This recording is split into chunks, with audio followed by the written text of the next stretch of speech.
Good afternoon, ladies and gentlemen. Dear friends from the media, I hope you, your families and loved ones are keeping well through this unsettling COVID-19 period. My name is Adenike Lauri. I am the Ecobank Group Head of Corporate Communications and Chief of Staff to the GCO. I am most delighted to welcome you all to this press conference, which is primarily organized to introduce our amiable and dynamic new group chairman, Mr. Alain Nkonchu. Mr. Nkonchu will, for the first time since he was appointed as group chairman, be sharing his vision for Ecobank and his strategic direction for this foremost Pan-African banking group. Our group CEO, Mr. Ade Ayeyemi, is also here and will be formally introducing Mr. Nkonchu shortly. Mr. Ayeyemi will be available to take questions also in the course of this press conference. I will be handing over shortly to our moderator, Omar Ben Yeda, the group publisher and managing director of IC Publications, whom I am sure you're all very familiar with. Omar will be moderating the session. Thank you all for joining us today, and once again, a very warm welcome. We look forward to a rich and fruitful session. Omar, over to you. Thank you. Thank you, Adenike, and good afternoon and welcome, everybody. Bonjour à tous et à nos collègues des médias et de la presse. Nous sommes très heureux de vous avoir parmi nous aujourd'hui. Nous savons qu'Ecobank est présente dans plusieurs pays panafricains francophones, et donc cette conférence de presse sera en effet en anglais et en français. Nous allons écouter et avoir les avis de Monsieur Alain Nkonchu, le nouveau président du conseil d'administration d'Ecobank, qui est parfaitement bilingue venant du Cameroun, donc vous aurez l'occasion de lui poser les questions que vous voudrez. My name is Omar Ben Yeda. Thank you, Adenike, and I'm delighted and honored to be facilitating this media briefing today. Ecobank is well known to all of us and an important institution in Africa, a symbol of private enterprise, and given its footprint on the continent, alongside its peers in financial services, it has an important role to play in driving intra-Africa trade and prosperity across Africa. So to have its leadership on this press conference today, represented by its group CEO, Ade Ayeyemi, and the new chairperson, Alain Nkonchu, is truly a fantastic opportunity for you, the media, to understand more about where the bank is going. Before we commence, I would like to raise a few important points, given the timing of the press conference. The bank is currently in what's called closed period, which means that it cannot discuss Q2 financials. There will be a call with analysts next week, but until then, the leadership will not be able to discuss anything relating to the second quarter. You may pose questions around the full year results from last year, 2019, and also the first quarter, but unfortunately not Q2. Juste pour nos collègues francophones, la banque est sous le close period, ce qui veut dire on ne pourra pas discuter les résultats du deuxième trimestre. Nous pourrons, par contre, discuter les résultats de l'année 2019 et du premier trimestre, si vous le voulez. Mais malheureusement, ils n'ont pas le droit de discuter les résultats du deuxième trimestre avant la semaine prochaine. Merci. Before we proceed, let me just cover other housekeeping items. At the bottom of your screen are multiple application engagement tools. Please take particular note of the Q&A box through which you can submit your questions at any time in French or in English. Vous verrez sur votre écran en bas à gauche une petite, vous verrez plusieurs différentes boxes et une qui dit Q&A. C'est à travers cet outil-là que vous pourrez nous poser vos questions en français ou en anglais. Please include your full name and publication so that we can know your designation and where the question is coming from. The Q&A will last approximately 60 minutes, and we will hope to answer as many as we can. Can I also let you know that there is a copy of the press release, fact sheet, and other useful information which can be downloaded from the media pack. We encourage you to download these resources, and the documents are available in French and in English. So in this press conference, we'll be hearing the new chairman's perspective and vision for the bank. But before we do so, can I please invite Group CEO Ade Ayeyemi to say a few words and formally introduce the new chairman of the bank. Ade, the floor is yours. Thank you, Omar. Thank you so much. Esteemed members of the press, ladies and gentlemen, welcome and thank you so much for joining us at this virtual press conference to introduce the new chairman of Ecobank Transnational Incorporated, Mr. Alain Nkochu.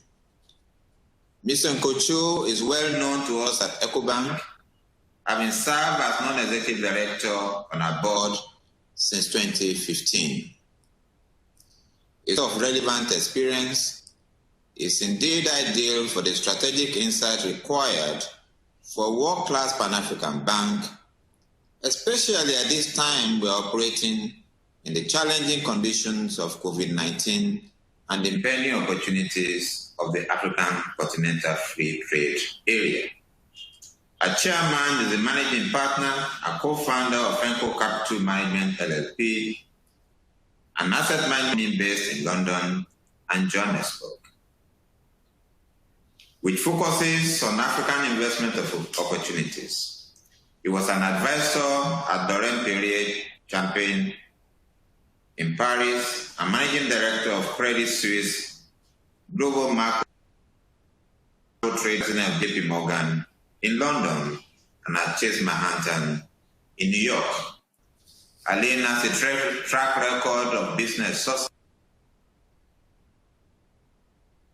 success, passion, and Ecobank in ensuring what is right and in the interests of Africa and Africans.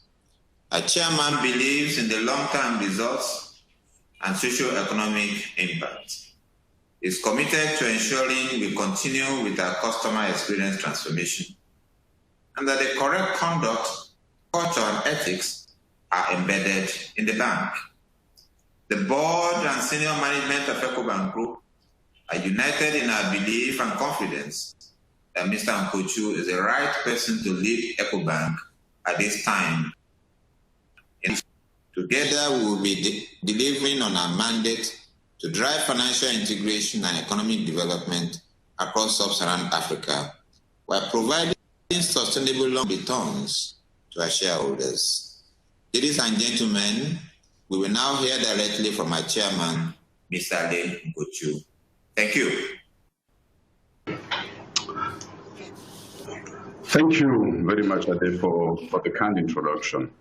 And I look forward to working closely with you to drive this fantastic, institution, forward as it's so deserved. Esteemed member of the media, you are all welcome.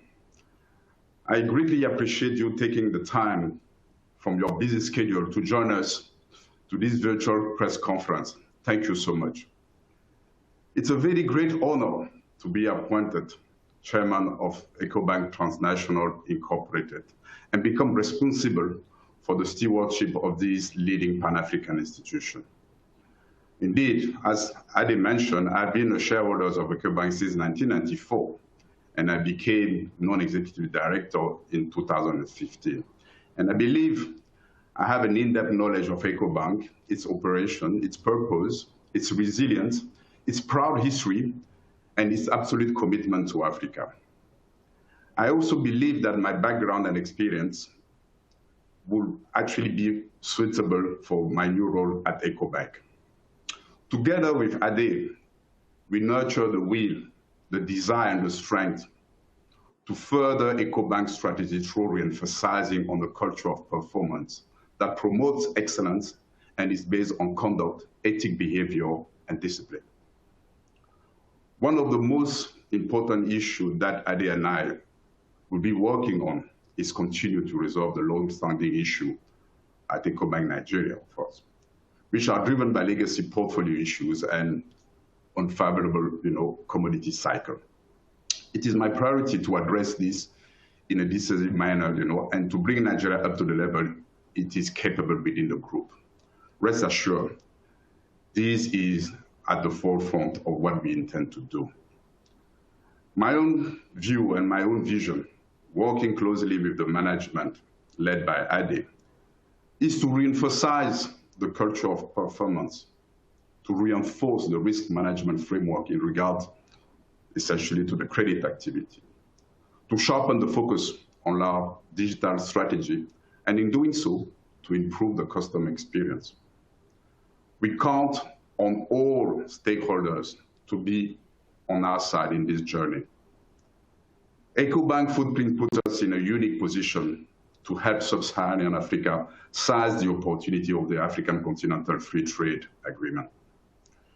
We offer to trade and investment through its creation of a very large consumer market of over 1.3 billion people across our entire continent. EcoBank operates in 33 African countries, and EcoBank is essentially the financial ecosystem of the African Free Continental Trade Agreement. We are living in an unprecedented time with the COVID facing immense challenge due, with the world facing an immense challenge due to the COVID-19 pandemic. At EcoBank, we continue to play our full committed role in addressing the many issues arising from the virus and supporting the recovery of Africa's people, business, and economies. Ladies and gentlemen of the media, I'm looking forward to working with the EcoBank's board and executive team as we continue our journey ahead. And I know that we are all placed to navigate through the current environment and set the standard of financial services to our customers across Africa so richly deserve. I now will welcome, any question that you may have. Thank you. Thank you very much, Chair, for these great remarks. I'll just summarize some of what's been said in French for our French members of the media, or francophone members of the media. Donc, juste pour résumer ce qu'ont dit M. Ayeyeme et M. Nkonchu. Donc, M. Nkonchu, en fait, n'est pas nouveau à la banque. Il est actionnaire depuis 1994 et il est sur le conseil d'administration en tant que directeur non exécutif indépendant depuis 2015. Donc, il connaît très bien la banque, il connaît très bien les problèmes ainsi que les défis de la banque. Et donc, il pense, vu son expérience 25 ans dans le monde de la finance, à JP Morgan, Crédit Suisse, ayant travaillé dans plusieurs institutions, ainsi que son fonds Enco Capital, il pense contribuer positivement à EcoBank. Une des priorités pour Alain et ainsi que la direction de la banque sera de résoudre certains problèmes à EcoBank Nigeria, ainsi que de renforcer la culture de performance à la banque, de renforcer la gestion de risque et bien sûr soutenir et se focaliser sur la stratégie digitale et améliorer l'expérience des clients. Monsieur Nkonchu, le nouveau directeur du conseil d'administration, pense que la banque est bien positionnée pour faire face à ces défis, pour affronter les défis qu'apporte le Covid et on va dire une certaine insécurité économique, mais que la banque est prête de servir le continent et d'être une des banques les plus performantes dans les services financiers que notre Afrique désire et qu'elle aura. Je vois que j'ai beaucoup de questions là déjà dans mon dossier mail. Donc on va commencer par Africa 24 qui est en train de passer cette conférence de presse en direct sur sa télé. Donc Africa 24, Ange Bijou Nomenio. La responsabilité citoyenne de EcoBank se focalise principalement sur 3 domaines: la santé, l'éducation et l'inclusion financière. Comment comptez-vous poursuivre la réalisation de ces 3 objectifs sous la bannière de votre leadership?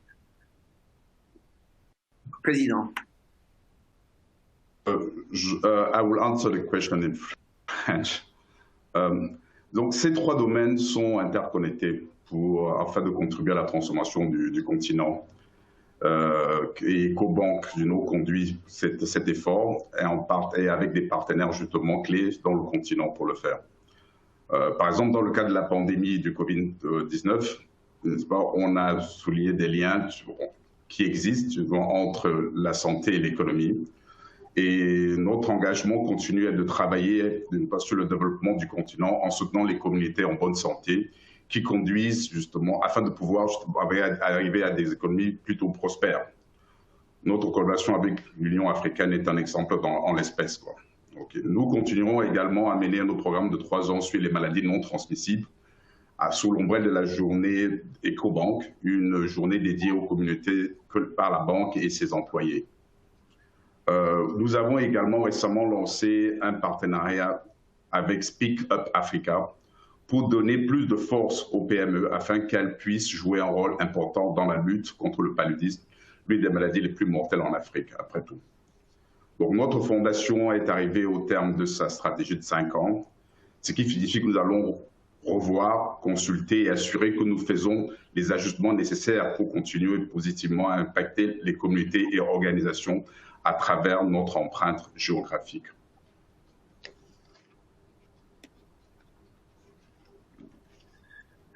Merci, Monsieur le Président. Donc, maybe we'll go to a question from one of our Anglophone journalists.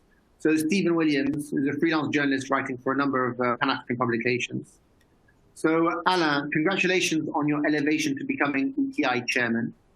I think you'll agree that a corporate chairman has a fair degree of latitude in choosing how to discharge their duties. So the question is, how do you envisage approaching this role? Will you be a more or less active chairman in comparison to your predecessor? And what will be your priorities? Listen, I will definitely be a non-executive chairman, as it is intended to be. And my desire intention is to continue to work very closely with Ade, and on the back of the experience that I've had in the boards, over the past 5 years. And my mission, essentially, as I mentioned in the opening remark, is to reemphasize the culture of performance, reinforce the risk management framework in banking, especially in the credit activities. We will sharpen the focus on digital strategy in view to improving the customer experience, and our retail customer base. And in doing so, we will raise the bar in customer services, leveraging on our strategy partnership, in digital service. As you know, we entertain some quite wide, strategic partnership with some of key telcos company and in insurance and financial service like, Visa, MasterCard on one hand, MTN, Orange on the other side, Old Mutual, as far as the insurance the sector is concerned, and all that, working closely, obviously with Adeyemi.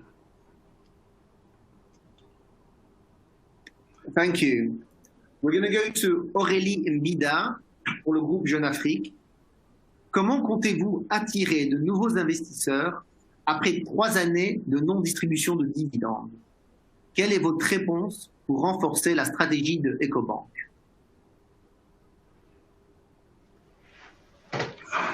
Disons que l'hypothèse que le journaliste qui pose la question fait est que tout nouveau investisseur recherche essentiellement les dividendes. C'est en partie très vrai en ce qui concerne l'Afrique. C'est une stratégie qui consiste à dérisquer justement tout investissement au travers justement des rendements que les dividendes procurent, d'autant plus qu'on évolue dans des pays où les monnaies fluctuent énormément. Donc ça, c'est compréhensible et c'est évidemment dans l'ADN de l'investisseur en Afrique de manière générale. Il se trouve que EcoBank sort d'une période difficile. Depuis 3 ans, on a fait des profits. Et la politique, les dividendes, c'est une politique d'actionnaire, c'est une politique en fait. Donc, c'est décidé en fonction de l'impression de besoin, soit de capitaux que la banque peut ressentir à un moment donné, ou la plupart de ses investisseurs. Et cette décision a été prise dans les années à venir. Mais nous, on pense que par la réussite de la mise en place de la nouvelle vision que nous avons pour la banque, on sera à même de générer suffisamment de revenus pour pouvoir redistribuer les dividendes de façon assez aisée. Nous comprenons l'intérêt et le souci justement de nos investisseurs que l'on appelle retail essentiellement, qui constituent une part assez conséquente et établie autour de notre distribution géographique, l'intérêt et leur attente, n'est-ce pas, de dividendes, et véritablement, on est assez confiant que répondant justement et exécutant sur notre stratégie, on sera à mesure très bientôt à pouvoir redistribuer les dividendes, n'est-ce pas, étant entendu qu'on espère avoir une profitabilité meilleure dans le futur. Une question de Neftali Ledy de Financial Afrique. Quelles sont les actions que mène Ecobank pour redresser ses cours sur les marchés boursiers de l'UMOA, de Lagos et d'Accra? Disons que une action juste dédiée à redresser un cours n'est pas exactement ce que l'on devrait attendre du management ou d'une équipe dirigeante. Par contre, une action qui est concentrée sur la délivrance, n'est-ce pas, d'un rendement beaucoup plus élevé, d'une performance beaucoup plus soutenue, certainement devrait justement contribuer à apporter plus de confiance via, n'est-ce pas, des profits justement qui s'accroissent. Donc je pense que l'idée pour nous, c'est tout simplement de regarder ce qui est important, c'est de dire on veut une banque qui est perçue comme étant véritablement ce qu'elle est en réalité, c'est qui est en fait un pourvoyeur de capital permanent dans certains pays où elle opère. Ça, c'est quand même une banque qui est l'une des 3 premières banques dans 14 pays où elle opère, parmi les 33 pays où elle est installée, ce qui est une situation assez enviable, n'est-ce pas, avec 15 000 employés environ et 25 milliards de taille de bilan. On pense que en ayant une politique qui soit axée, n'est-ce pas, à la résorption de certains de nos challenges, on devrait très rapidement réintégrer cette confiance et surtout justement par une situation souvent de profit beaucoup plus accrue. Donc, ce n'est moins une action destinée au profit, destinée, n'est-ce pas, à soutenir l'action, mais plutôt justement une action justement qui est destinée, n'est-ce pas, à renforcer la banque, à la fois d'un point de vue peut-être capitalistique et surtout de la rendre plus profitable. Et c'est par là justement que les actionnaires seront d'autant plus convaincus que justement Ecobank demeure effectivement une valeur aussi attractive et un outil justement assez unique dans le concert justement du domaine financier en Afrique. Et cela, c'est véritablement dans notre objectif. Merci, Monsieur le Président. J'ai 2 questions en fait sur Ecobank Nigeria. I've got 2 people asking a question on Ecobank Nigeria. So I've got Neftali Ledy from Financial Afrique and also Emele Onu. So the question is, from Sahid Klaribe, what plans do you have to address the declining performance of the Nigerian franchise? What can we expect in the next few months from Nigeria? Okay. Listen, this bank was basically built, through the vision of some founder with the view of creating a Pan-African bank.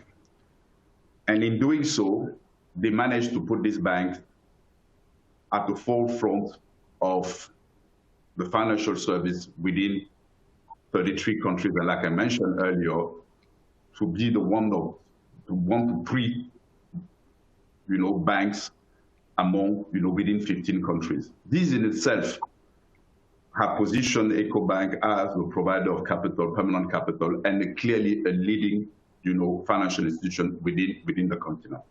Now, through our history, we have faced some issues in Nigeria, as we all know very well. An acquisition that, was difficult, or at least, that actually have left quite a bit of legacy asset, which we have had to deal with.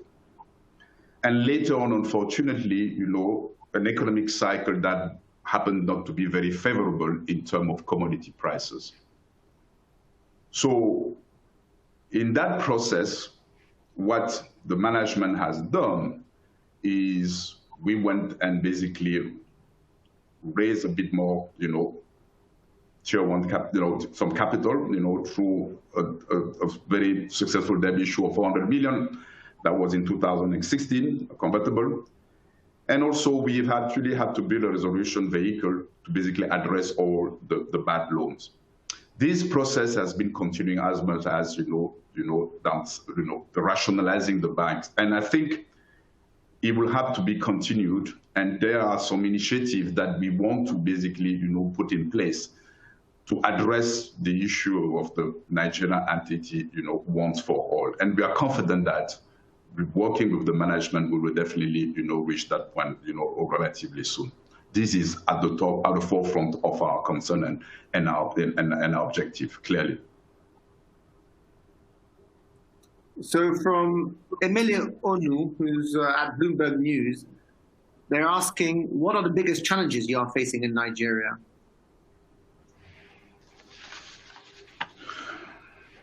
I think as a bank, and we are facing the typical challenge. I mean, on the short term one is clearly the impact on the COVID-19 on the real economy. This is a country that is facing a double contraction from supply and demand simultaneously due to the pandemic that we are going through now. And in doing so, it has created an economic contraction. So surely, in an environment when on the other hand, you don't have any trade flows and the economy is contracting, it goes without saying that, some of our clients must actually be going through some kind of stress. And we are doing everything we can basically to sit down with them and address, these very difficult path. And the hope here is that this is a shock, not a structural one, but a cyclical one, which eventually, we will go through and go back to a business as usual at some point. So yes, the immediate challenge is the one of the COVID-19. Obviously, the long-term one will have to be in terms of, size the business, but then those are things that we actually addressing, as we go. And as far as things concerned, we've done, quite a bit of initiative in order to address the cost structure and the portfolio and the loan portfolio in itself. So we believe that unfortunately that current shock obviously has led also to some pressure on commodity prices. And as we all know, Nigeria is very much commodity dependent, and coupled with the currency issue. So, I mean, it's a difficult macro environment, but in which we strongly believe that, working closely with our clients and, by making sure we have ample liquidity within the system, we can be close to our customers, and actually see, ourselves through this difficult path. So a question from Josiane Chakoun. Comment envisagez-vous d'aborder votre mandat à la tête du groupe Ecobank dans un contexte particulier, celui de la pandémie du Covid, qui oblige pratiquement les entreprises à revoir leur stratégie pour maintenir à flot sur leurs marchés respectifs? Écoutez, encore une fois, c'est tout à fait normal. C'est un environnement où, comme je disais justement, on a un choc cumulé de la demande et de l'offre, et dans lesquels les entreprises, effectivement, vont revoir leur stratégie à la fois du point de vue justement des cash flows, donc des besoins en fonds de roulement, dû justement à des problèmes conjoncturels, n'est-ce pas, du fait justement de la baisse des marchés, de la baisse de la demande. Donc nous, de notre point de vue, ce que l'on fait, c'est qu'on essaie justement de pouvoir les accompagner dans ce process, et aussi avec les régulateurs, bien entendu, puisque de ce point de vue, on sait très bien que le capital est sous pression. Donc, avec justement tous les partenaires sociaux et économiques, évidemment, on fait partie de ces discussions qui consistent à pouvoir apporter des solutions, n'est-ce pas, afin justement de pouvoir passer justement cette trappe assez difficile. Donc, il va de soi qu'en tant que banque, vous allez refléter justement cette pression qui a lieu dans l'économie. Mais l'idée, c'est de dire que justement, on a un système bancaire et des régulateurs et un environnement qui nous donne au moins le temps pour pouvoir justement aller au-delà justement de ce choc. La véritable question, c'est de savoir si effectivement ce choc est structurel ou il est temporaire. Et c'est notre vue, je pense aussi justement celle de ce que l'on peut voir autour de nous, que ce sera un choc justement qui est temporel. Et si c'est le cas, l'idée c'est de savoir comment on se prépare à passer justement cette période assez difficile, et sachant que peut-être les lendemains seront nettement meilleurs dans le temps. Bon, Donc, dans les pays, de façon relative, on a eu des initiatives, que ce soit justement du point de vue justement de la dette, du point de vue justement de la liquidité. Et encore une fois, la banque est très active de ce point de vue. Donc, d'un point de vue social, par rapport à nos clients, justement, par exemple, ce qu'on a fait, ce qu'on a réduit, par exemple, les frais justement de tous les transferts digitaux pour permettre justement à nos clients, n'est-ce pas, de pouvoir avoir justement un moins de coûts sur ce type de service. On a fait des dons justement par rapport justement au Covid-19 dans beaucoup de pays. Donc, en tant que partenaire social, nous, on pense faire notre part, mais du point de vue justement purement économique et de notre portefeuille, on a toujours l'attitude typique justement du banquier qui est proche de ses clients et qui justement, au cas par cas, essaie de pouvoir analyser justement la solvabilité et justement les méthodes par lesquelles on pourrait justement permettre à nos entreprises et à nos clients de pouvoir faire face à cette situation que l'on estime être relativement temporaire.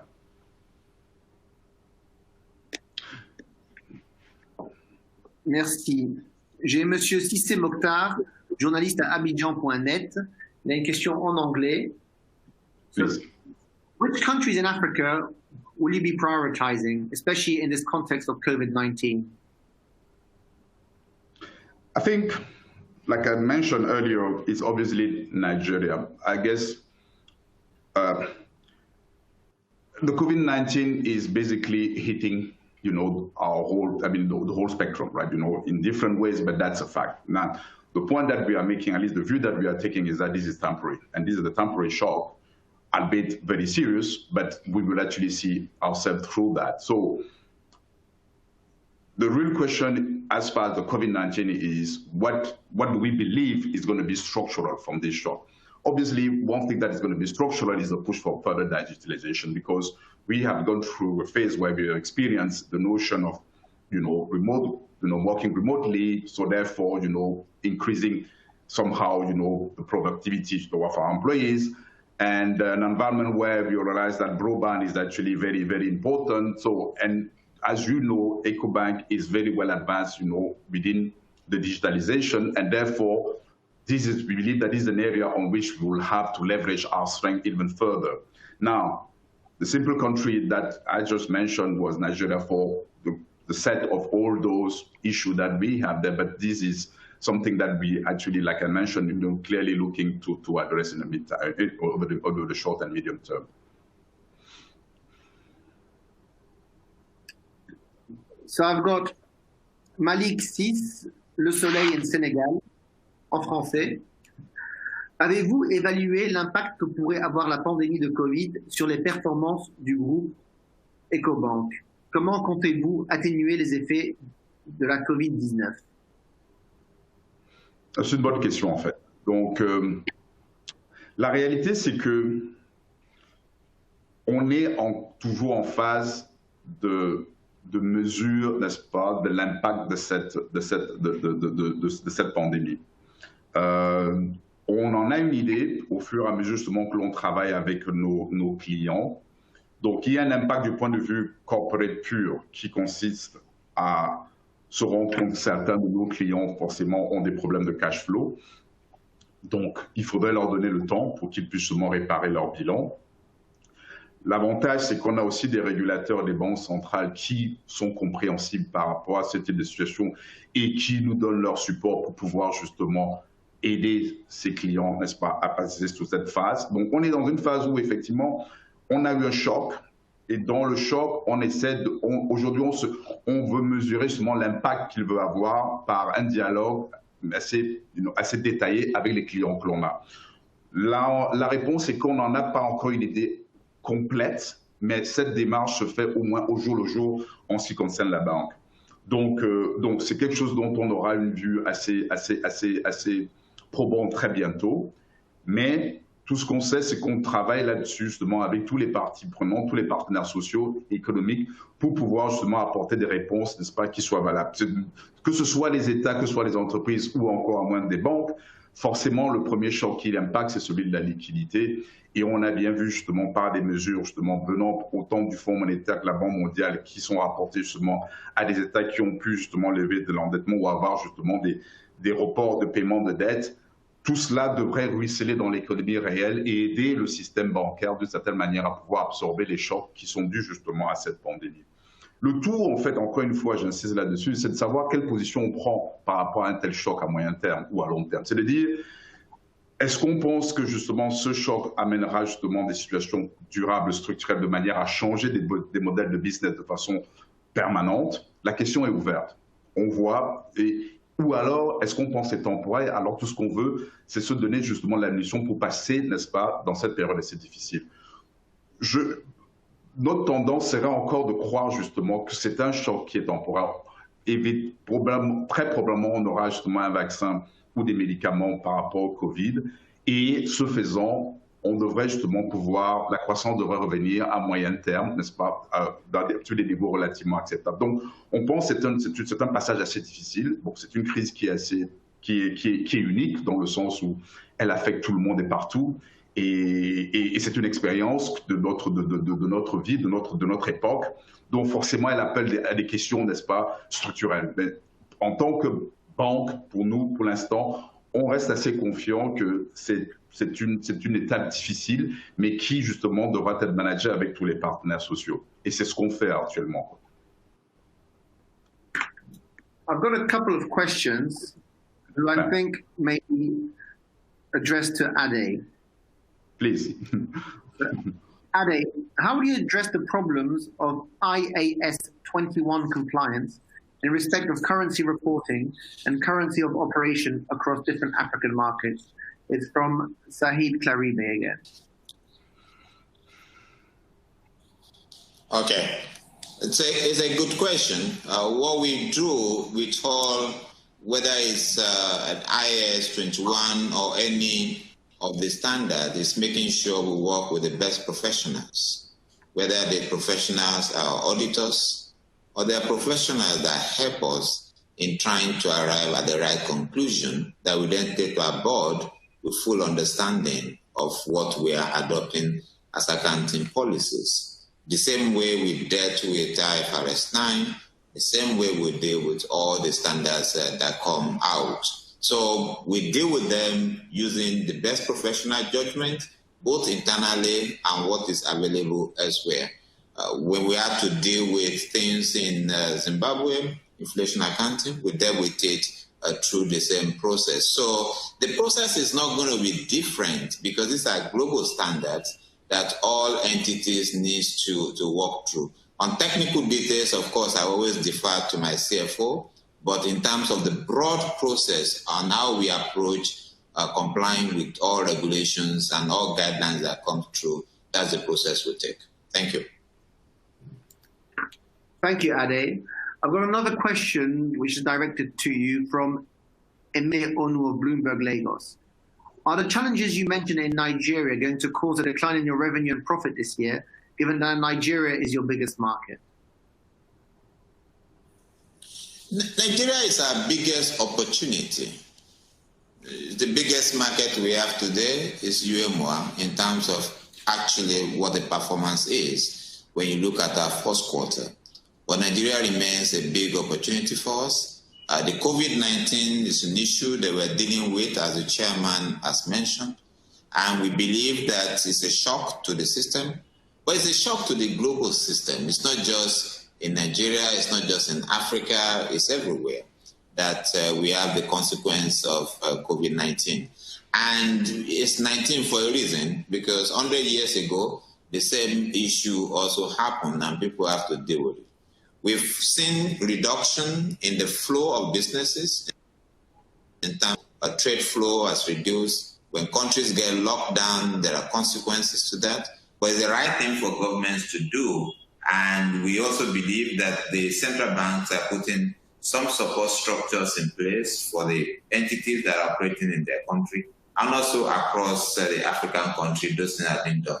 But we also focus on the opportunity that COVID-19 provides for us to work with African Union to see what is the best way to be able to provide financing to micro, small and medium-scale enterprises. For EcoBank to become the catalyst of being able to aggregate all the private sectors together in realizing that the way we've managed ourselves in the past, where one country is a global manufacturer for the world, it's not going to be the way we continue in the future.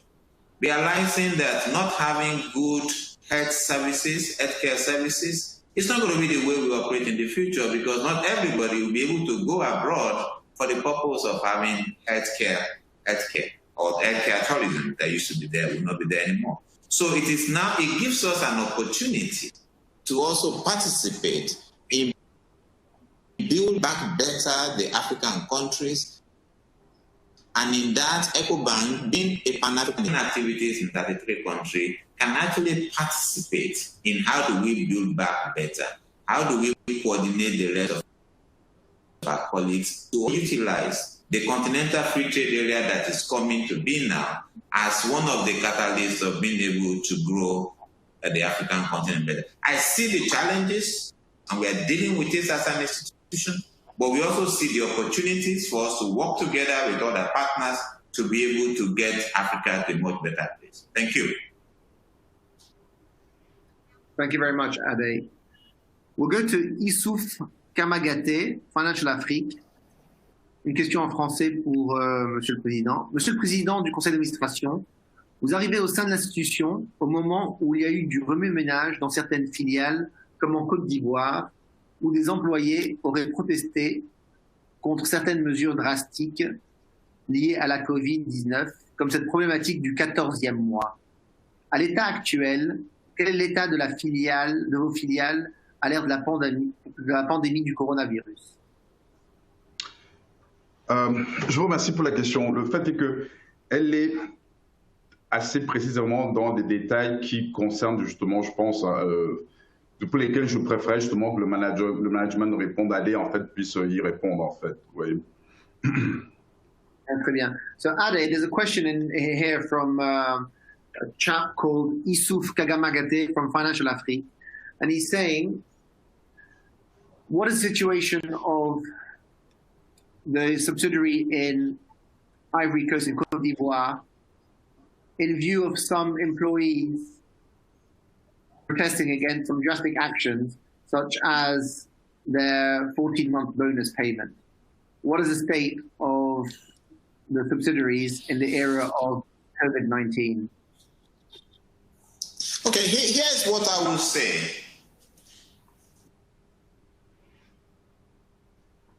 The bank, the Pan-African, was handed over to us by people that formed it over 30 years ago.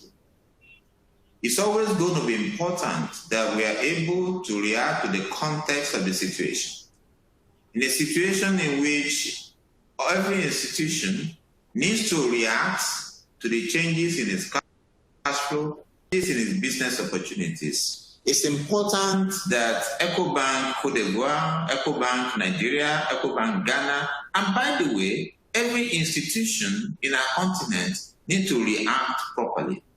If you are talking about bonus in a situation where people have not, there are people that don't even have jobs because we don't know what the COVID is going to do, then it is important that every employee, every person should actually be happy that we have opportunity. I'm happy to have opportunity to participate in the transformation of Africa by being a member of this EcoBank family. That's the way we approach it, because if we don't approach it that way, then we create a situation in which we have another Air Afrique. Air Afrique had purpose, but did not have productivity. That's why it's no longer here. We need to have purpose, but we need to have productivity attached to it. It is those two things that goes together that will enable us to be able to last longer and not become a bank that used to be. We don't want to be a bank that used to be. Thank you. Thank you, Ade. Thank you. Donc, pour résumer un peu ce que vient de dire le directeur général du groupe, on va être une banque qui est performante et le personnel devra être performant et on rémunérera le personnel pour leur performance. Donc, il faut être réaliste et on veut une banque qui est là pour le long terme. Et donc, nous passons par une période difficile. Et donc, tout le monde doit faire de son mieux et doit accompagner la banque pendant cette période difficile. Les employés également. So this is a question for Ade. This is Ola from Kiss FM in Abuja. How will EcoBank upgrade to meet the standard of other banks in terms of fast online services, as EcoBank is lagging behind in terms of modern online banking? Thank you for that question. So what does EcoBank have? EcoBank is the only bank across the continent that connects 33 countries into one data center. EcoBank is the only bank across the continent that can say we can pay instantly into 33 markets from anywhere in the world. We believe that what we offer is frontline, and we've been recognized for that in terms of the various awards we've had as the most innovative bank in the continent that's been awarded to us by industry players. Of course, we continue to improve on what we have because we don't want to rest on our horse, but we believe where we are today is good, but we need to make it better going forward into the future. So I don't want to contend that what the question is not based on experience and fact, but I'm saying that we are the only bank that can actually deliver online banking services in most of the countries where we operate, and we pride ourselves in what we've been able to do. We are not resting on that. We continue to extend that, but we don't think that the online services that we have is in any way inferior to any of our market players. Je vais résumer très rapidement. La question était comment est-ce que vous allez améliorer votre proposition digitale? Et le directeur général du groupe a dit que EcoBank est la seule banque en Afrique aujourd'hui qui a un système intégré de paiement sur les 33 marchés dans lesquels elle existe. Donc c'est un service unique en Afrique pour les paiements digitaux. Et ils ont été récompensés par l'industrie pour son innovation digitale. Bien sûr, il y a encore du chemin à faire et ils sont prêts à faire ce chemin. Mais la transformation digitale reste au centre de la stratégie du groupe. Another one, either for Ade or Alain, maybe for Ade. What cost-cutting measures has ETI taken in view of the pandemic? So in view of the pandemic, that's a good question. The first thing we've tried to do is what costs can we avoid? Not costs we can cut, but the costs that we can avoid. As a result of the technology that we've put in place, it enables our people to actually work from anywhere. Therefore, the idea of people having to come to one location for the purpose of working, we've been able to work from home, work from anywhere since the beginning of the pandemic session. The idea of the need to travel for the purpose of working, those need to travel has actually reduced significantly. We've also approached some of our suppliers who understands that the COVID situation has changed the cost structure of most institutions, for them to review what they are charging us, and some of them have come up to us and actually reduced the cost they're charging us.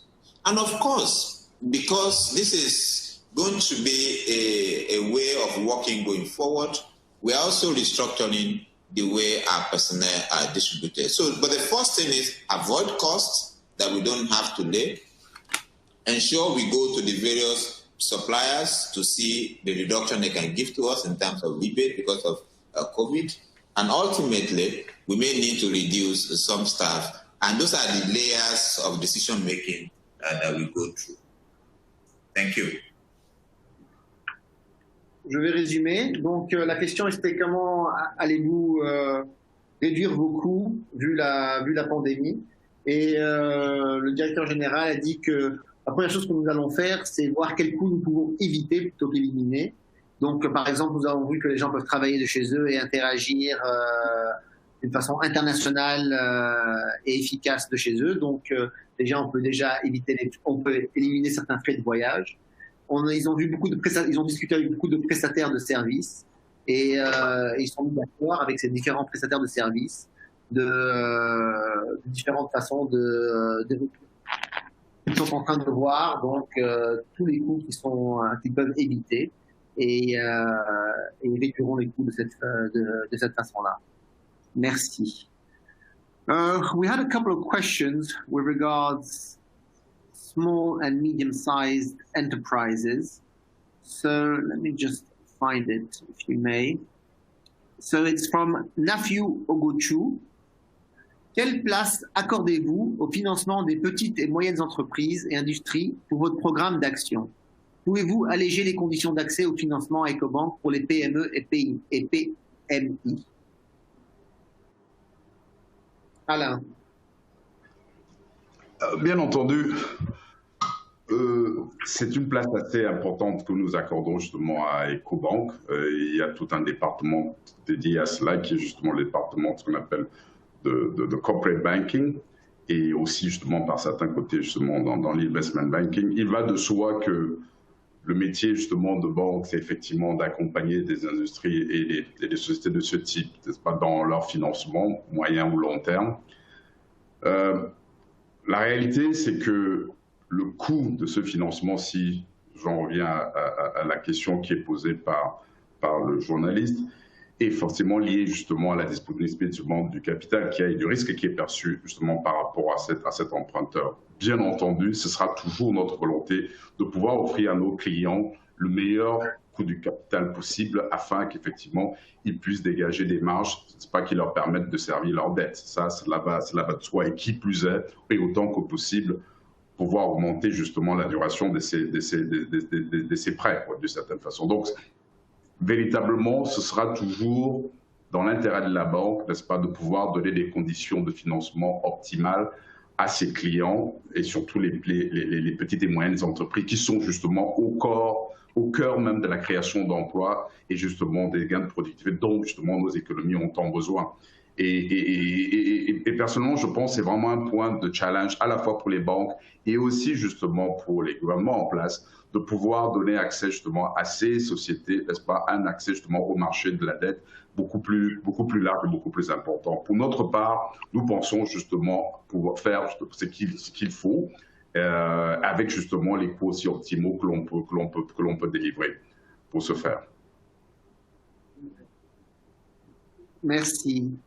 So just to summarize, the question was, how important are SMEs to the bank, and what is the bank doing to increase lending to the SME sector?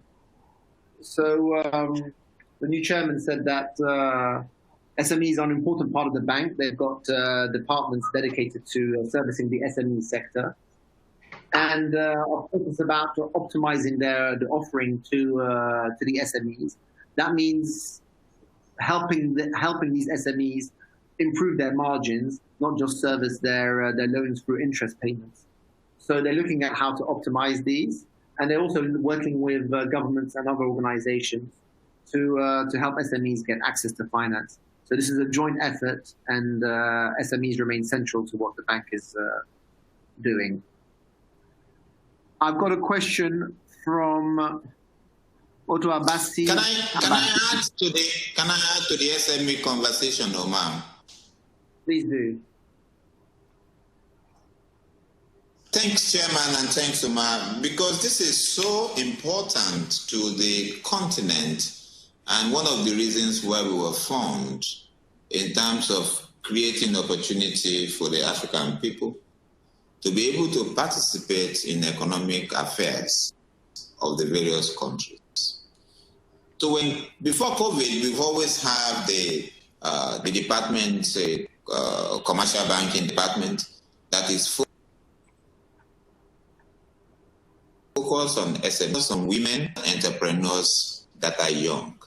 If you all remember, in the meeting in Kigali, when the affirmative action for women in Africa was launched, EcoBank was one of the players that was there. When the COVID-19 came and we were approached by the African Union Delivery Agency, AUDA, that used to be in Nepal. And they will ask the question, how can we ensure that those micro, small, and medium-scale enterprises in Africa can get access to financing? We said, let us step back. How can we provide our intellectual capital, our training opportunity, our technology platform to be able to help these people, rather than just say what they need is financing? So in terms of the program that we've come up with, working with AUDA and some other key African players in the financing industry, it's first of all access to training. So we'll put a training together, working with McKinsey Group, that will be available for the micro, small, and medium-scale enterprises across Africa. We also said that one thing is for them to produce, then the other thing is for them to have access to markets. And how can we create a platform through which they can get information about what is needed, and they can become part of the chain, of the supply chain of bigger corporations, and we're working through that. Then the next thing is financing.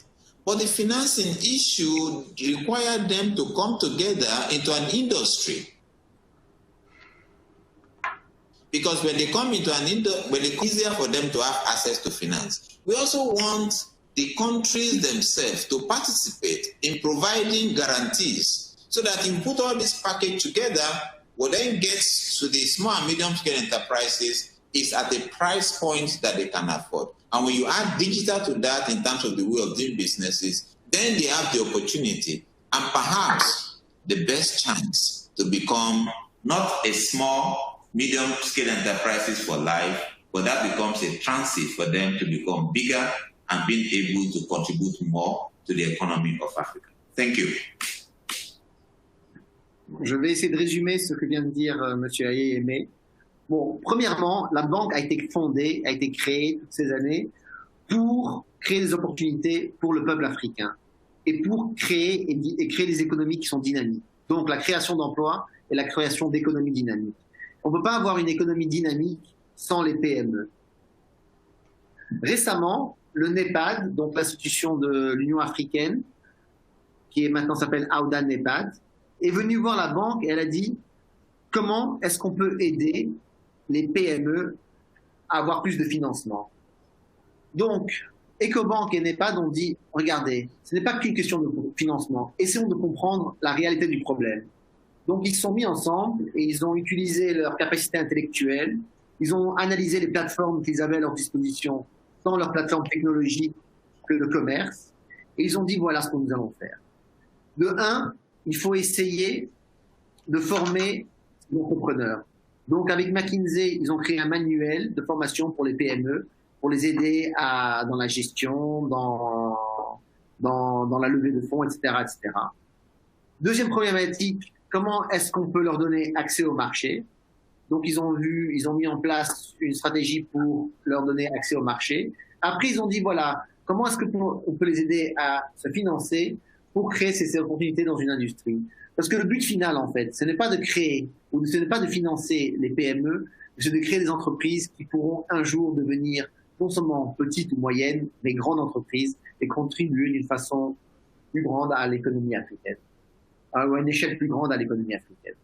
Donc voilà plus ou moins le résumé de ce que vient de dire Monsieur Ayeyeme. So another question for you, Ade, please. What are your views on the current FX management approach of the CBN to push for a unified exchange rate? This is in Nigeria, Central Bank of Nigeria.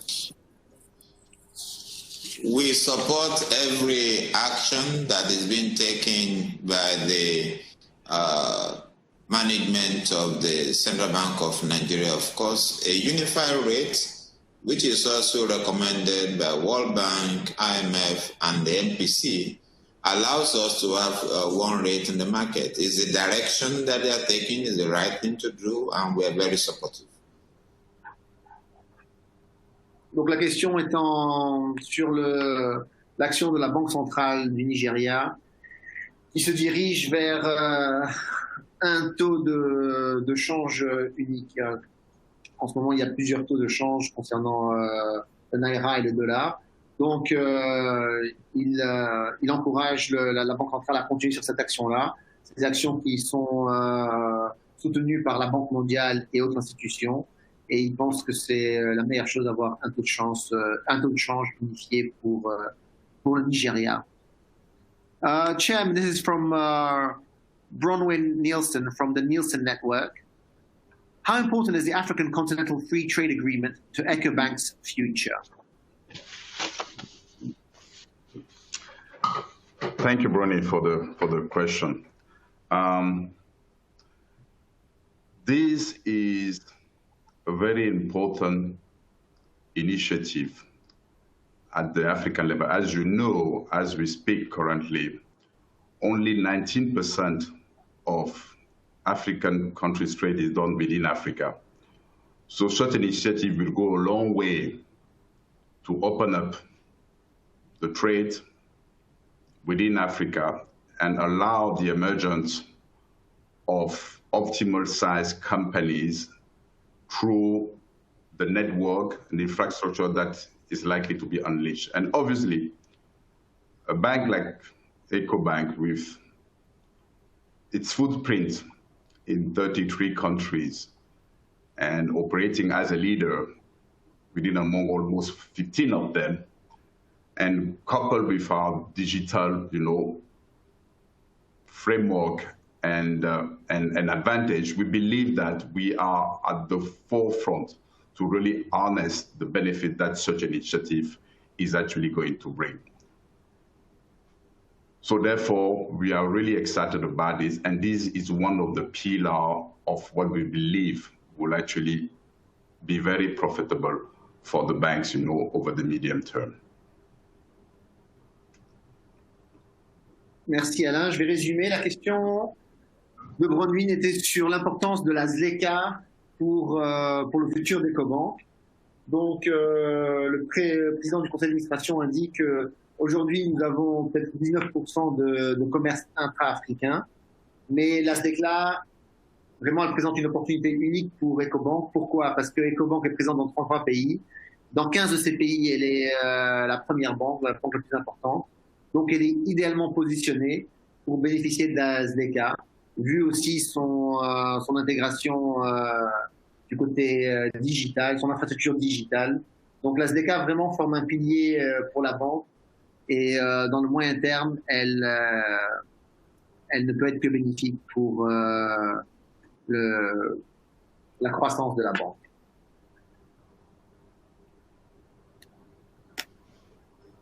Okay, so I had a question from Emmanuel, who's at Nairametrics, Emmanuel Abara Benson. On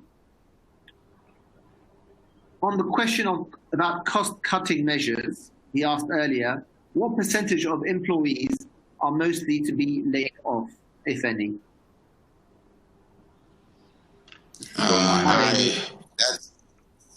That's a good question. We haven't come to that conclusion. As I said, the layer is to avoid waste, work with suppliers to reduce the charges, and then ultimately we may need to affect employees that are no longer needed because the environment has changed. So those are the layers through which we work. And when that time comes, we work with the union, we work with the authorities, and we make sure people are treated decently because they work for the firm and they deserve to be treated decently.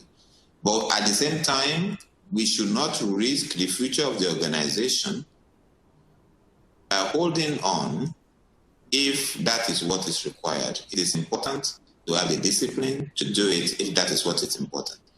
Remember, so many African countries have gone down because they did not react to the requirements of the market. I mentioned Air Afrique. They had a good purpose, but they did not react, and you know where it is today. And there are so many airlines in African countries that historically that did not react properly, and you know where they are today. So it's important to have that discipline, but we don't behave with a head only without a heart. We are not a heartless head organization. We have the heart, but we also use the head to make the right decision for the future. Thank you. Thank you. Je vais résumer, mais je veux insister de ne pas me citer par contre, parce que je résume ce que j'ai compris ce que j'ai compris dire, mais ce n'est pas nécessairement une citation directe du directeur général. Bon, la question concernait les licenciements. Donc le directeur général du groupe a dit que jusqu'à maintenant, nous n'avons pas pris de décision concernant les licenciements. Nous sommes en train de voir comment on peut réduire les coûts, comme il a expliqué tout à l'heure concernant les renégociations avec les différents prestataires de services, ainsi que des coûts qui pouvaient être réduits sans perte de productivité, tels que les frais de voyage. Ceci dit, si la banque doit réagir vu les conditions du marché, elle prendra des décisions en discutant bien sûr avec les syndicats et le gouvernement, et elle traitera les employés d'Ecobank d'une façon adéquate et appropriée, parce que tous ceux qui ont travaillé chez Ecobank méritent d'être traités de cette façon-là. Donc elle fera ça avec discipline, elle réagira d'une façon agile, donc quand il le faudra. Mais cette décision jusqu'à maintenant n'a pas été prise. Thank you very much, Ade. I was just saying that they can't necessarily quote me verbatim because I don't want to be misquoted in French for something that you may have said in English. Okay. Something that's very sensitive. There's an element of the question, Omar, if I may.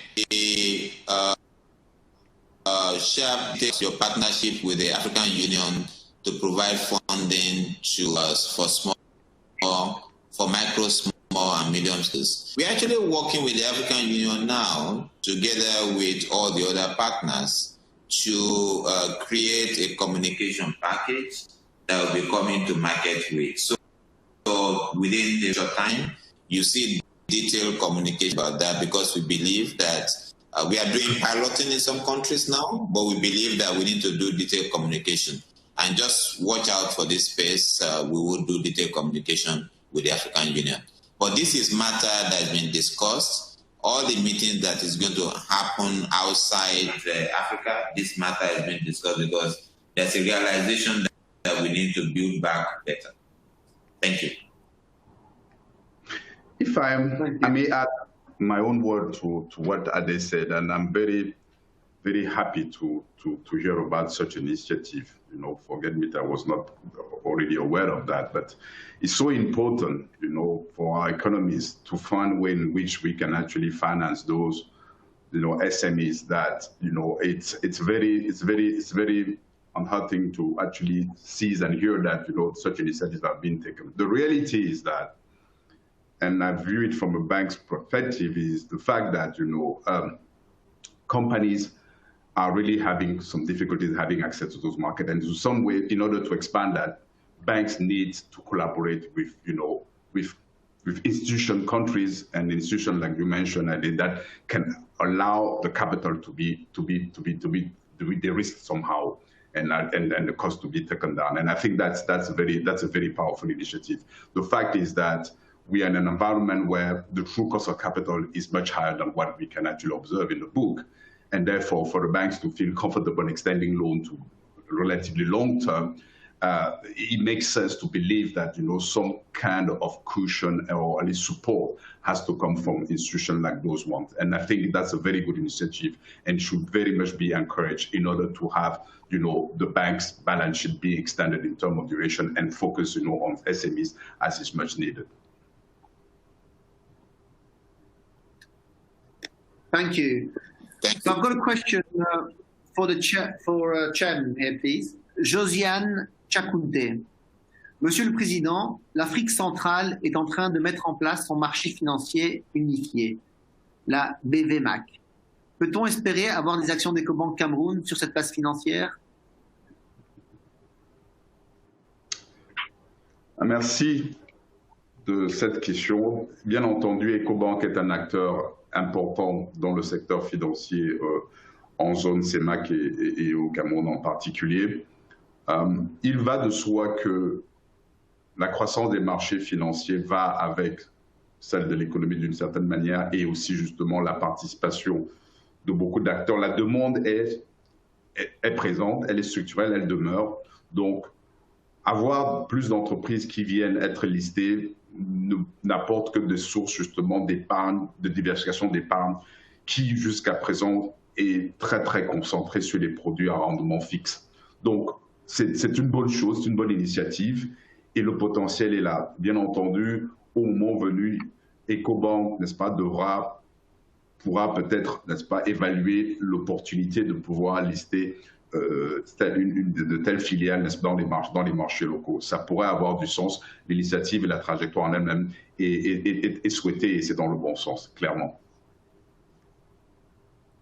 So the question was on the new capital market in the CEMAC. So will Ecobank Cameroon be listed in this new exchange? So Chairman said that capital markets are very important and that key actors in the economy need to be part of these capital markets to create that liquidity and to ultimately raise the savings rate as well. So the more companies listed, the better. And Ecobank Cameroon and Ecobank will evaluate the opportunities that this presents. Stephen Williams again. So, Chairman, do you understand and indeed have sympathy with those countries that want Ecobank to pay dividends in local currency? Sorry, Omar, could you repeat the question? Sorry, you were me. Do you understand, indeed have sympathy with those countries that want Ecobank to pay dividends in local currency?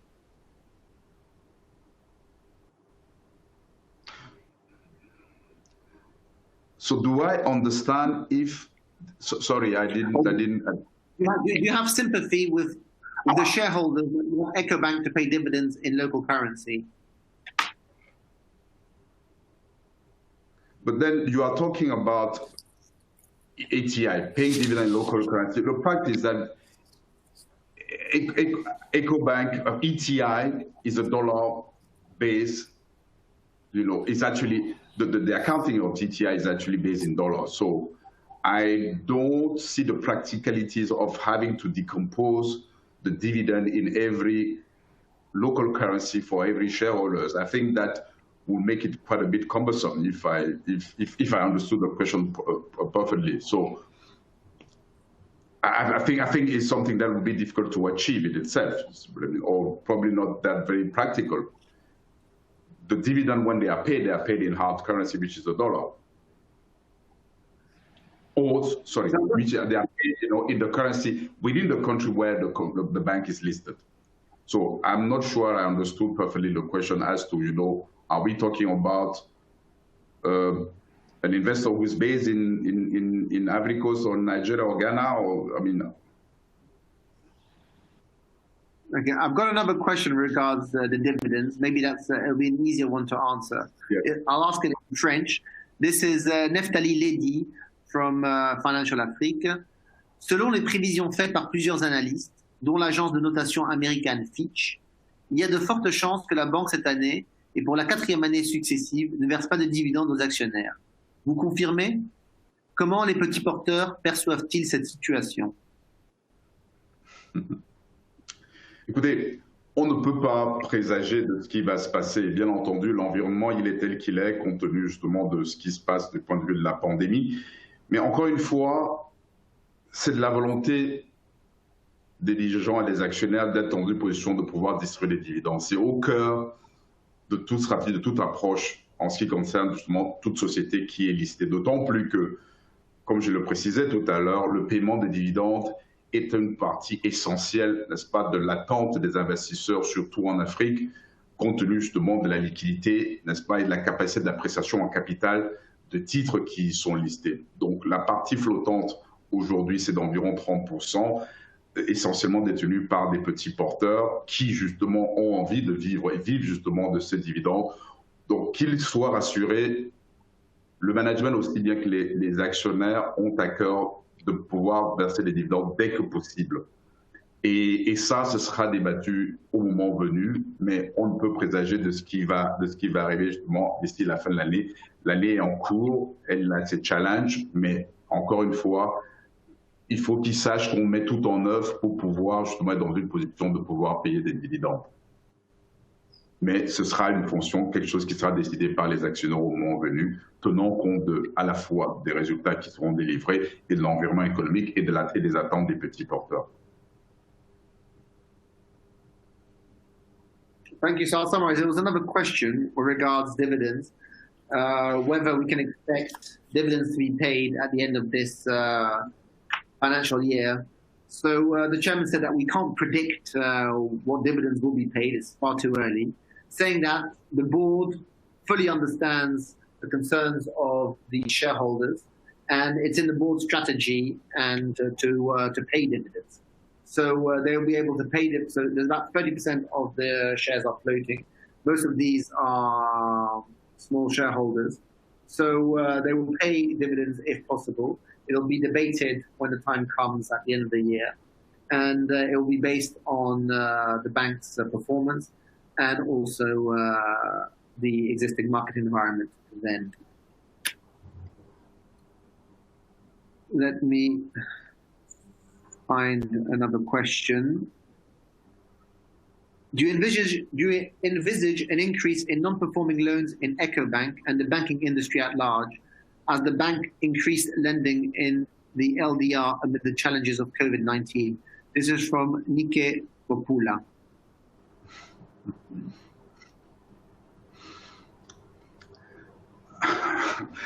I think considering the environment and the shock we are going through, it's all too normal to believe that it's going to impact our balance sheet. But we believed also that considering our previous position, which was relatively, let's say, defensive to a large extent and probably less exposed to some of the commodity sectors. I mean recently, essentially, the impact, we still have to measure it, but we believe that it's something that we can live with and can absorb over time. But this is across the banking industry for sure, and the environment that it is. Once again, I just want to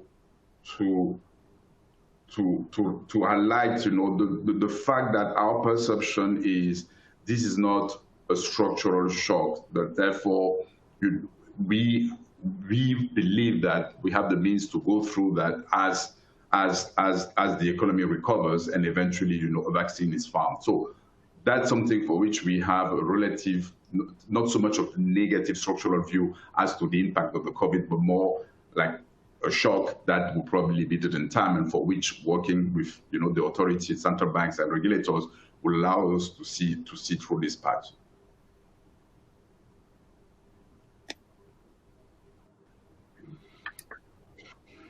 Bon, un petit résumé concernant, encore une fois, la performance de la banque. Il pense que le Covid pose un problème cyclique plutôt que structurel. Donc, bien sûr que ça impactera la performance de la banque et des prêts. Mais la banque est bien positionnée pour pouvoir gérer cette crise et bien sûr être là quand l'économie et la relance reprendra.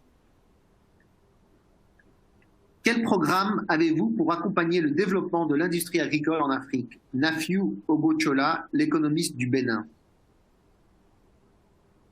L'industrie agricole. Sur AD, si ça ne vous dérange pas. Quel programme avez-vous pour accompagner le développement de l'industrie agricole en Afrique? Non, j'ai bien entendu, Omar. Je voulais juste la déférer sur AD, en fait, la question. Ah, pardon. Traduce pour moi, s'il vous plaît. Yes, Alex.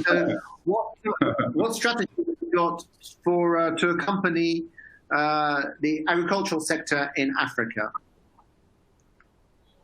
Okay, so For a long time, we've actually been working with the agricultural sector in trying to support them to create access to markets. Whether it's the cocoa campaign, where we lend and we also organize them to get access to markets. The cotton campaign in most parts of Africa, the cashew nut campaign, and all the other campaigns that will work with people.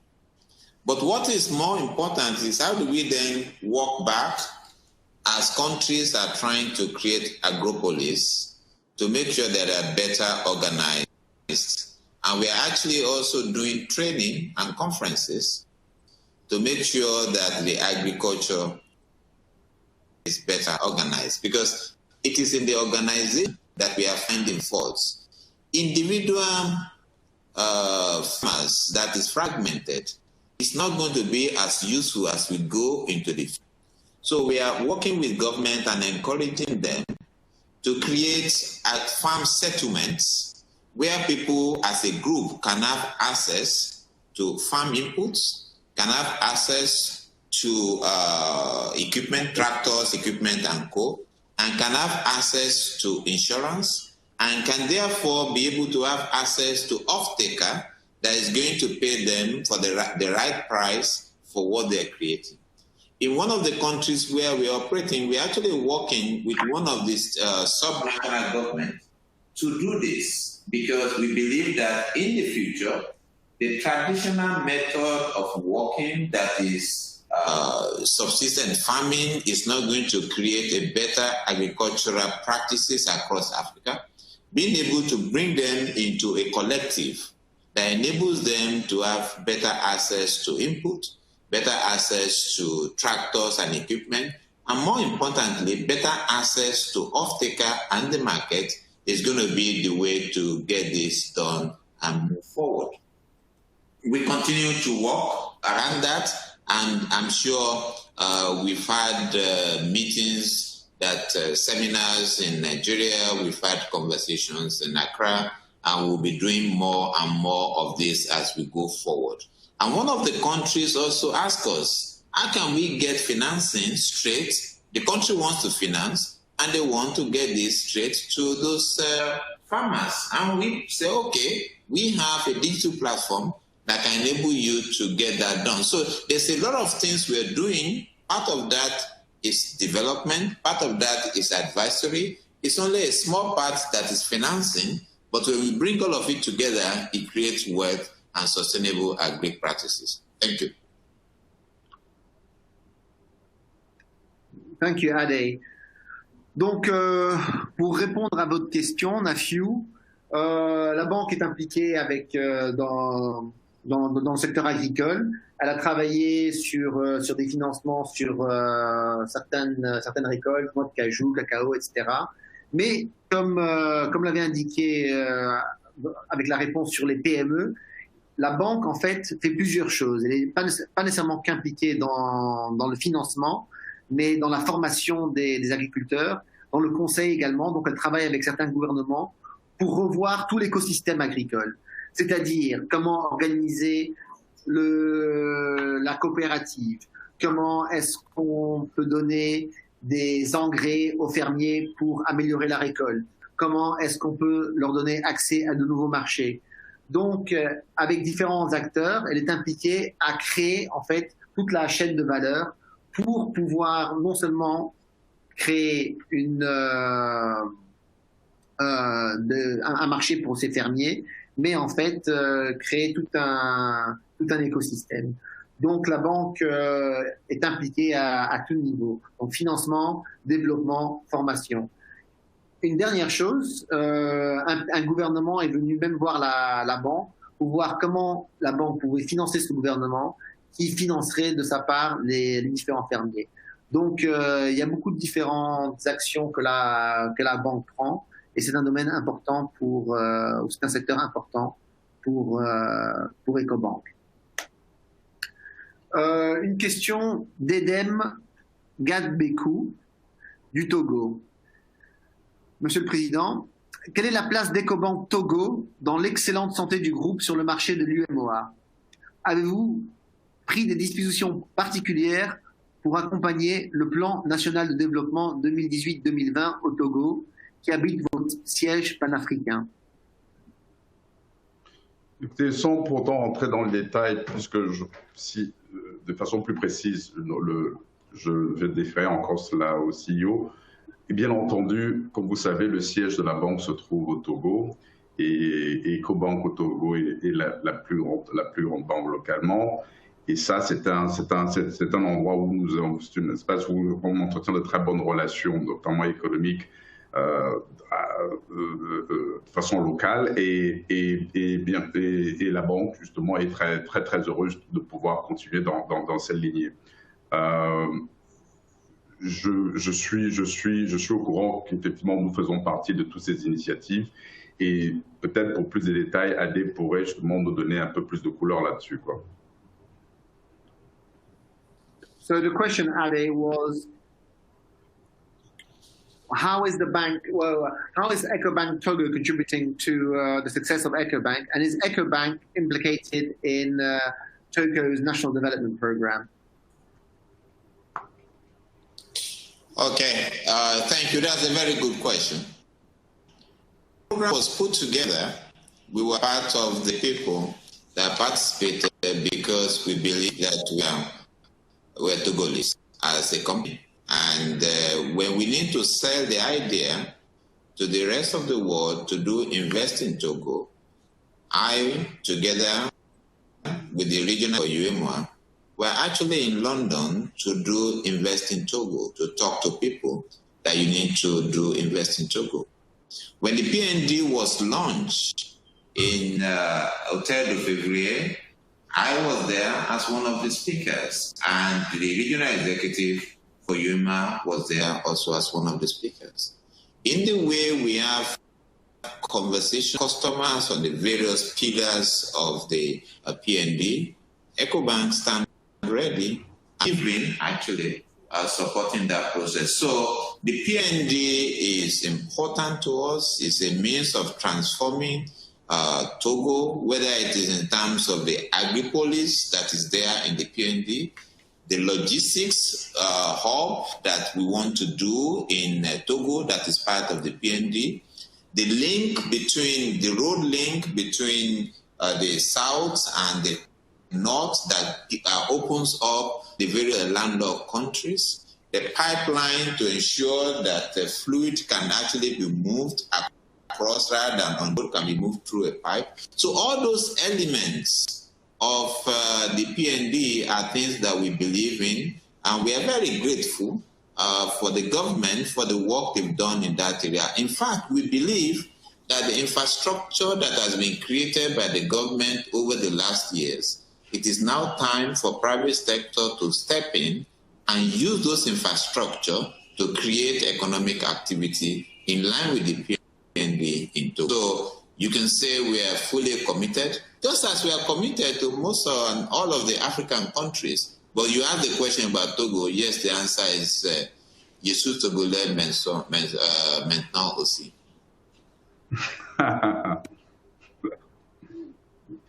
Donc la banque est très impliquée dans tout ce que le Togo fait, et en tant que, vu que son siège est à Lomé, la banque se sent togolais et elle est là pour accompagner le pays, et elle l'a accompagné déjà dans plusieurs programmes qui font partie du plan national de développement du Togo. So we've nearly finished. So maybe we finish with one last question to Alain. Given congratulations once again on your nomination. À court terme, quelle est la vision du nouveau PCA pour EcoBank? François Cokou. Écoutez, à court terme, c'est que la banque continue d'être le pourvoyeur de capital à long terme dans les économies et les pays dans lesquels elle opère. Que ce soit la banque, les Africains, en laquelle les Africains ont confiance et le partenaire préféré de nos clients, et qu'elle contribue justement au développement financier, économique et social, n'est-ce pas, dans un environnement soutenable de l'Afrique subsaharienne. Et sur ce faisant, bien entendu, n'est-ce pas, créer de la valeur pour nos actionnaires à long terme et éventuellement pouvoir payer des dividendes. Donc. Merci. Allez-y. Non, je vous en prie. So the question was about what is the new chairman's vision for the bank, and it's to contribute to the long-term financing of the continent, and for EcoBank to be a bank that African trusts and can be proud of, to contribute to the socio-economic growth of the continent, and for this growth to be done in a sustainable manner, and ultimately is to create value for shareholders, and to pay dividends to these shareholders. So I'd like to thank the new chairman, Alan Kunchu, and also the group CEO, Ade Ayeyemi. Unfortunately, we've run out of time. We haven't been able to take all your questions, but thank you very much for all the members of the media who have joined us and made for a fascinating press conference. Merci à mes collègues des médias en Afrique. Merci pour vos questions qui étaient très intéressantes. Merci à nos panélistes. Et n'oubliez pas de télécharger les documents qui sont là pour vous en français et en anglais, qui ont des informations ainsi que les différents speeches, je pense, de nos panélistes aujourd'hui. Don't forget to download your documents, your media kits. Thank you very much, and we remain at your disposal to answer any questions. Merci à tous.